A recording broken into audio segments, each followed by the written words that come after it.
Hello everyone, आप सब कैसे हैं। मैं उम्मीद करता हूं कि बहुत अच्छे होंगे और अपनी पढ़ाई को बहुत अच्छे से कर रहे होंगे। मैं आकाश कुमार बढ़ाना आईसीटी वर्चुअल क्लासरूम में आपका बहुत बहुत स्वागत करता हूं मेरे प्यारे बच्चों। जैसा आपको पता है कि हमारी प्यारे बच्चों से 7th क्लास है और 7th क्लास में आज हम लोग अपनी नई बुक को प्रारंभ करने जा रहे हैं। क्लियर है। और इसमें हम लोग जो हमारा बुक है पर्यावरण, उसी का पहला टॉपिक हम लोग आपका पहला चैप्टर देखेंगे। ध्यान दीजिए आप लोग सभी बच्चे। क्लियर है? ठीक है, ध्यान रहेगा इतना सभी को। चलिए आगे बढ़ जाते हैं, आगे बढ़ के देखते हैं। चलिए, पहला आपके सामने है, सबसे पहले है लंबी छुट्टियों के बाद जब रवि स्कूल जा रहा था। लंबी छुट्टी थी, तो लंबी छुट्टी के बाद क्या था, रवि आपका स्कूल जा रहा था। ठीक, क्या आप लिखना। तब उसने देखा कि उसके स्कूल के निकट खेल के मैदान में खुदाई हो रही है। कह रहे जो उसके स्कूल के निकट खेल का मैदान था उसमें क्या होने लगी, आपकी खुदाई हो गई थी। वही एक मैदान उसके खेलने की के लिए वहां था। लोगों ने बताया कि वह अनेक फ्लैटों वाली बड़ी इमारत बनेगी। अब क्या होगा, जहां खेल का मैदान है उसके स्थान पर क्या बनेगी, अनेक फ्लैट बड़ी बड़ी और क्या बनेगी, इमारत यानी कि बिल्डिंग बनेगी। जब रवि को समझ में आया कि मुलायम घास, गेंदे के फूल, तितली वाला विशाल मैदान अब हमेशा के लिए नष्ट हो चुका है, तो उसकी आंख से आंसू आंसू छलकने लगे। अब देखिए होया क्या, उसकी आंख से जो हो गए आंसू आपका छलकने। ठीक, और उसकी आंख से जब आंसू छलके, क्यों छलक रहे थे, क्योंकि जिस मैदान में वो खेलता था, जहां मुलायम घास थी, जहां तितलियां आती थी, ठीक, अब वो स्थान वो क्या हो चुका है, नष्ट हो चुका है। तो जो उसकी फीलिंग थी उसके प्रति, उसको बुरा लगा। ठीक, उसने है अपने सहपाठियों को बताया। अब जो उसके क्लासमेट वाले बच्चे थे उसने ये सारी बात बताई कि ऐसा कुछ हमारे ग्राउंड में हो रहा है, जहां हम लोग आपका खेलते थे वो अब आपका बर्बाद हो चुका है। वहां बड़ी इमारत, बिल्डिंग वाली इमारतें बनने जा रही है। सुबह की सभा में प्रधानाचार्य यानी कि जो आपके प्रिंसिपल हैं, उन्होंने भी बहुत उदासी से कहा, देखो हमारा पर्यावरण कैसे बदल रहा है। कह रहे हैं जो हमारा पर्यावरण है वो कैसे बदल रहा है। इसको आप थोड़ा सा एक बार गौर करके देखिए। किसकी बात करी, बेसिकली जो आपका पर्यावरण है, उस पर्यावरण में कैसे चेंजेस आ रहे हैं, इस चेंजेस को हम लोग बात कर रहे थे। कक्षा में पहुंचकर रवि ने अपने शिक्षक से पूछा, पर्यावरण क्या है।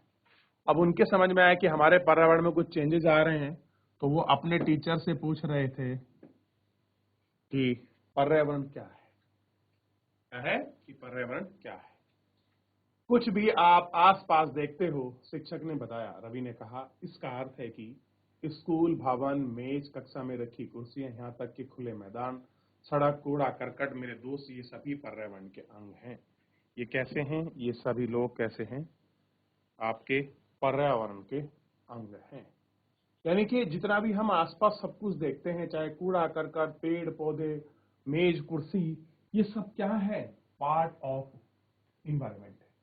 कैसे हैं, आपके पार्ट हैं, इसके हमारे पर्यावरण के पार्ट। ठीक, अब आप देखेंगे कि जो चीज हमारे पर्यावरण की पार्ट की है वो कैसे यूनिक होगी, कैसे दूसरों से डिफरेंट होगी, इस चीज को आप महसूस कर सकते हैं। ठीक, हाँ, शिक्षक ने कहा, लेकिन जरा रुको, कुछ वस्तुओं का निर्माण प्रकृति ने किया है, जैसे पर्वत, नदी, पेड़, प्राणी।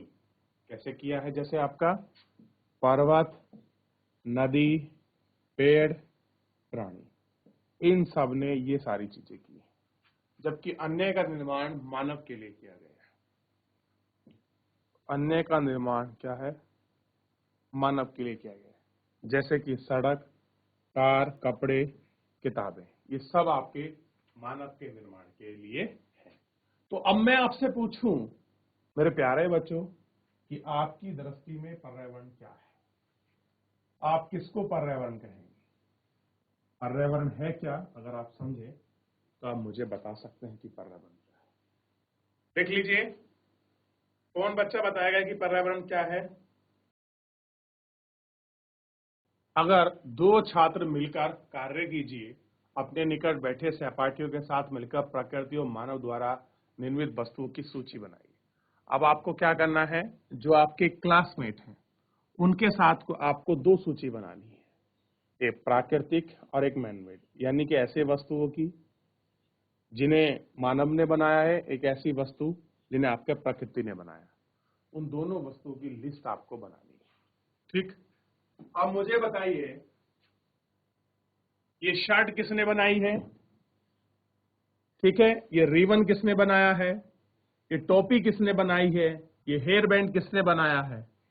ठीक, ये पेड़ किसने बनाए हैं? ये पौधे किसने बनाए हैं? ये पर्वत किसने बनाए हैं? ये मेज किसने बनाई है? ये कुर्सी किसने बनाई है? ये क्लासरूम किसने बनाई है? ये बोर्ड किसने बनाया है?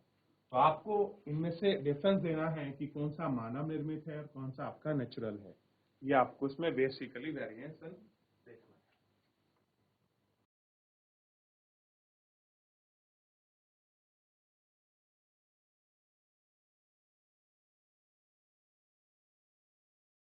है। रवि, परमजीत, जेसी, मुस्तफा, आशा सभी ने सूची बनाने के लिए उत्सुक थे।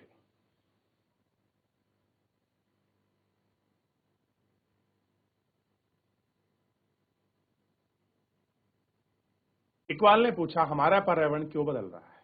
इकबाल कह रहा है कि जो हमारा पर्यावरण है वो क्यों बदल रहा है? शिक्षक ने उत्तर दिया ऐसा हमारी जरूरतों के कारण होता है। कह रहे जो हमारी जरूरतें हैं उनके कारण ऐसा हो रहा है।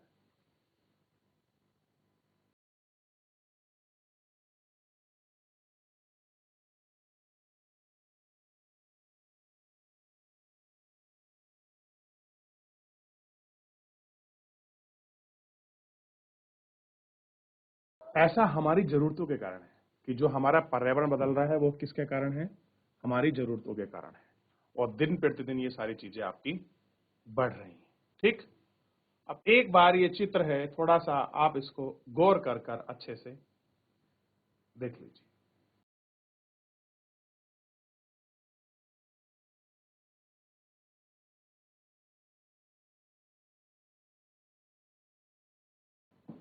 देख लिया?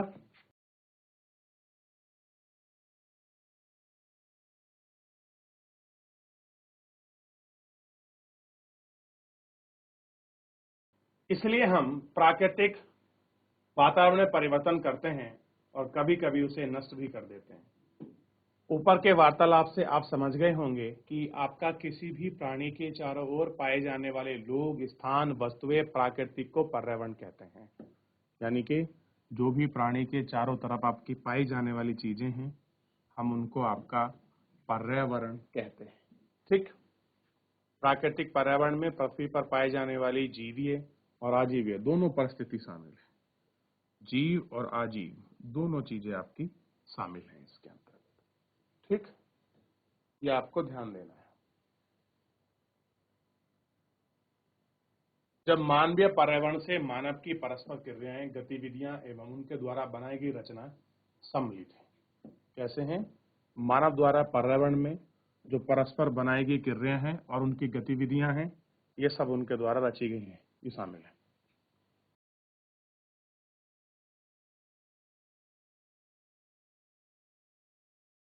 देख लिया? अगला देखिए, प्राकृतिक पर्यावरण। बात करेंगे हम प्राकृतिक पर्यावरण पर।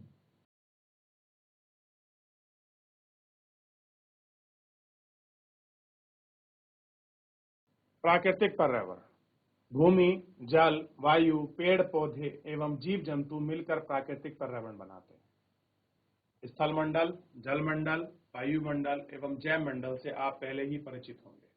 आइए अब हम इसके संबंध में कुछ और तथ्यों की जानकारी प्राप्त करें। पृथ्वी की ठोस परपटी या कठोर ऊपरी परत को स्थलमंडल कहते हैं। जो आपका पृथ्वी की ठोस आपकी परपटी है, जो ऊपरी परत है, उसी को हम बोलते हैं आपका स्थलमंडल। यह चट्टानों एवं खनिजों से बना है एवं मिट्टी की पतली परत से ढका होता है। यह पहाड़, पठार, मैदान, घाटी आदि जैसे स्थल आकृति वाला विषम धरातल होता है। ये स्थल आकृतियां महाद्वीप के अलावा महासागर की सतह में भी पाई जाती है।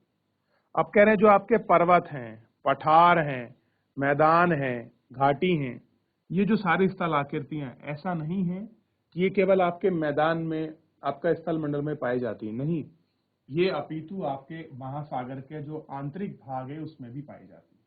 ठीक, आप देखते होंगे कि जितना भी सागर है वो कहीं तो टिका होगा किसी के ऊपर, तो वहां भी क्या होता है, आपकी क्रस्ट होती है, भूपर्पटी होती है, उसमें भी पर्वत, पठार, पेड़ पौधे, जीव जंतु होते हैं। बस वहां क्या होता है, पानी भरा होता है और पृथ्वी के ऊपर क्या होता है, गैस का आवरण होता है। ये बेसिकली डिफरेंस है इन दोनों के बीच। स्थलाकृति महाद्वीप के अलावा महासागरीय सतह पर पाई जाती है। कहती हैं महाद्वीप में महासागरीय जो आपकी सतह है, उन सतह पर ये सारी चीजें आपकी पाई जाती हैं। क्लियर हुआ? चलिए, इतना आप अब देखिए इसको, कोई डाउट है आप मुझसे पूछिए, फिर क्लास को आगे कंटिन्यू करते हैं। इतना आपने देख लिया, तो प्राकृतिक पर्यावरण समझ आया, तो यानी प्राकृतिक पर्यावरण में पेड़ पौधे, जीव जंतु, इन सब से मिलकर क्या बना है, आपका प्राकृतिक पर्यावरण बना है। ठीक, ये आपको पूरी जानकारी पता होनी चाहिए, ये पूरी जानकारी आपको स्पष्ट रूप से क्लियर हो जानी चाहिए। तो इतना ध्यान रहेगा सभी बच्चों को, मेरे प्यारे बच्चों, ध्यान रहेगा इतनों को कि प्राकृतिक पर्यावरण क्या है, कैसे उसमें चेंजेस हो रहे हैं, क्या उसका वेरिएशंस है, ध्यान रखेंगे आप इतनों को।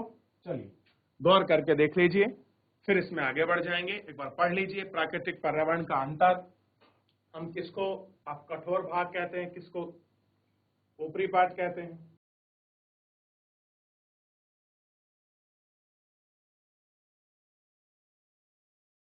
देख लिया?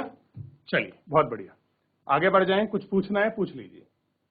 अब आप इसको थोड़ा सा गौर करके देखिए। स्थल मंडल की अगर हम बात करें तो स्थल मंडल वह क्षेत्र है जो हमें वन, कृषि, मानव निर्मित वस्तुओं के लिए, भूमि, पशु चारण के लिए घास स्थल प्रदान करता है। आप किसको कहेंगे स्थल मंडल? स्थल मंडल वो है जहां पर वन, कृषि, मानव निर्मित चीजें, पशु चारण। स्थल मंडल है भूमि का जो ऊपरी परत है या जो भूमि है, उसी को हम क्या कहते हैं, स्थल मंडल कहते हैं। और भूमि तो पूरी है, तो भूमि का बेसिकली ऊपर का जो पार्ट है, जो भूपरपटी है, उसको हम स्थल मंडल कहते हैं। क्लियर है? जहां पर हमको वन मिलेगा, कृषि कर चीजें मिलेंगी, मानव बस्तियां मिलेंगी, शहर बसे मिलेंगे, जमीन मिलेगी, चारा घास के मैदान मिलेंगे, खनिज संपदा भी इसका एक स्रोत है। तो ये सारी चीजें कहां पर हैं? तो ये सारी चीजें मेरे प्यारे बच्चों स्थल मंडल के अंतर्गत पाई जाती हैं। कहां पाई जाती हैं? स्थल मंडल के अंतर्गत। तो इतना आप लोगों को क्लियर होना चाहिए कि नहीं होना चाहिए? इतना ध्यान रहेगा? चलिए, कुछ पूछना है आप पूछ सकते हैं। एक इमेज हमें दी गई है, थोड़ा सा पर्यावरण के क्षेत्र को इस इमेज के माध्यम से बड़ा अच्छे समझाया है। देखिए पूरी आपकी अर्थ बनी हुई है। जीव मंडल क्या है, वायुमंडल क्या है, जलमंडल क्या है और स्थल मंडल क्या है। स्थल मंडल पर क्या क्या पाया जाता है, जीव मंडल में क्या क्या मिलता है, जल मंडल में क्या है और वायुमंडल में क्या है, पूरी चीजें इसमें दिखाई गई हैं। इस मैप को गौर कर कर देखिए।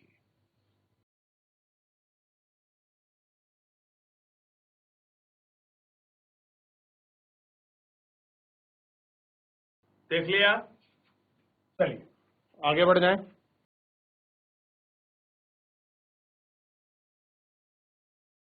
अगला है जल के क्षेत्र को जलमंडल कहते हैं, यानी कि जहां पर हमको जल मिलता है उस क्षेत्र को हम क्या बोल सकते हैं, आपका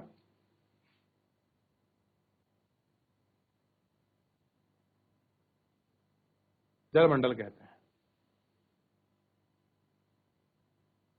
देखिए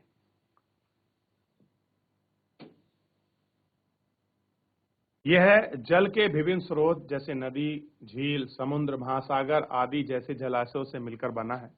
यह सभी प्राणी के लिए आवश्यक है। पृथ्वी के चारों ओर फैली वायु की पतली परत को वायुमंडल कहते हैं। तो वायु की ओर जो फैली आपकी पतली परत है उसको हम वायुमंडल कहते हैं। पृथ्वी का गुरुत्वाकर्षण बल अपने चारों ओर वायुमंडल को थामे रखता है। कह रहे जो आपका पृथ्वी का गुरुत्वाकर्षण बल है वो क्या है, चारों ओर वायुमंडल को अपने आपस में थामे रखता है। यह सूर्य की झुलसाने वाली गर्मी और हानिकारक किरणों से रक्षा करता है। सूर्य की झुलसाने वाली जो आपकी गर्मी है और जो हानिकारक किरणें हैं उनसे हमारी प्रोटेक्शन करता है, उनसे हमारी रक्षा करता है। ठीक, ये हमको देखना है।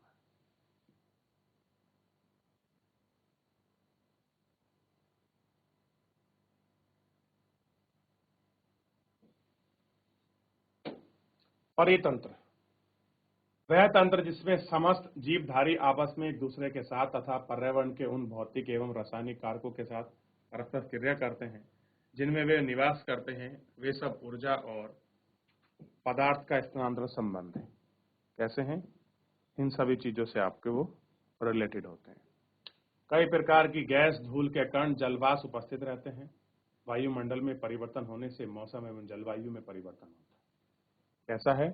कई प्रकार धूल, गैस के कण, जलवाष्प, ये सारे मौसम हैं जिनमें ये सारा परिवर्तन आपका होता रहता है। ये सारे चेंजेस जो है ये आपकी जो है मेरे को दिखाई देती है। ठीक है,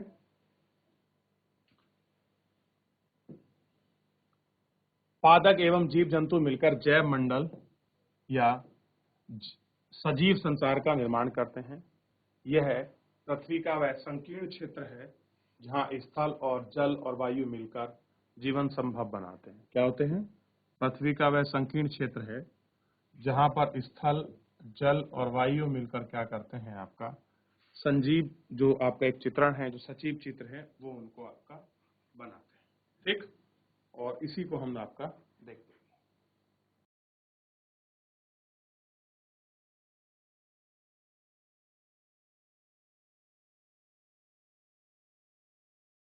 परितंत्र क्या है?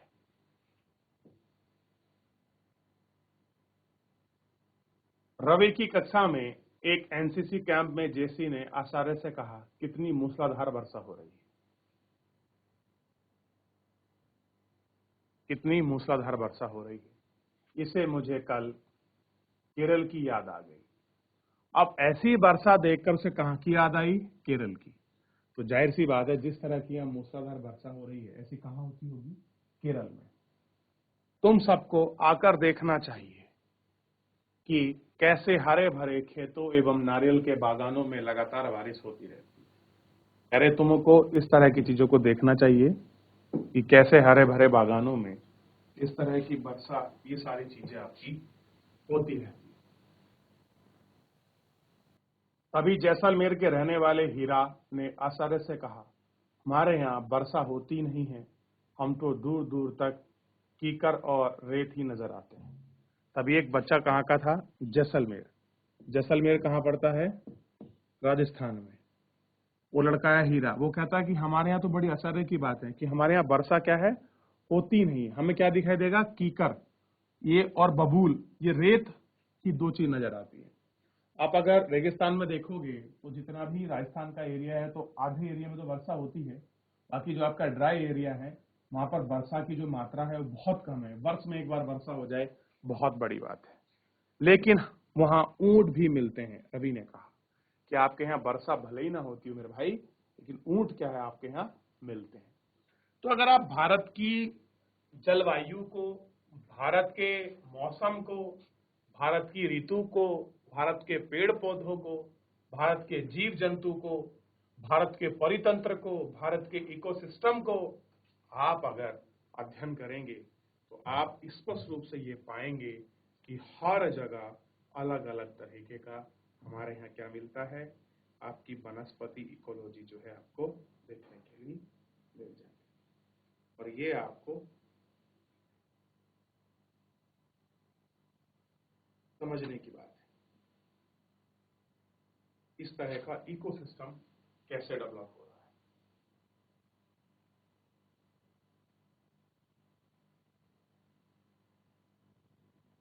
देख लिया?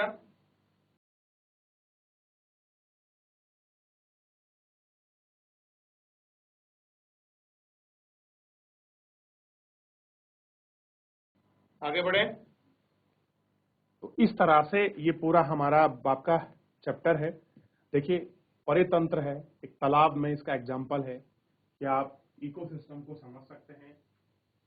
कि हमारा परितंत्र क्या है, इसके माध्यम से आप समझ सकते हैं, इसको देख सकते हैं। क्लियर है मेरे प्यारे बच्चों? तो अभी तक जितना हमने पढ़ा है, इसमें किसी की कोई क्वेरी है, कोई प्रश्न है, कोई डाउट है, मेरे प्यारे बच्चों आप मुझसे पूछ सकते हैं। कोई भी बच्चा किसी भी स्कूल का, कोई क्वेरी, कोई प्रश्न, कोई डाउट, आप मुझसे पूछ लीजिए मेरे प्यारे बच्चों, फिर हम लोग इसमें आगे बढ़ जाएंगे।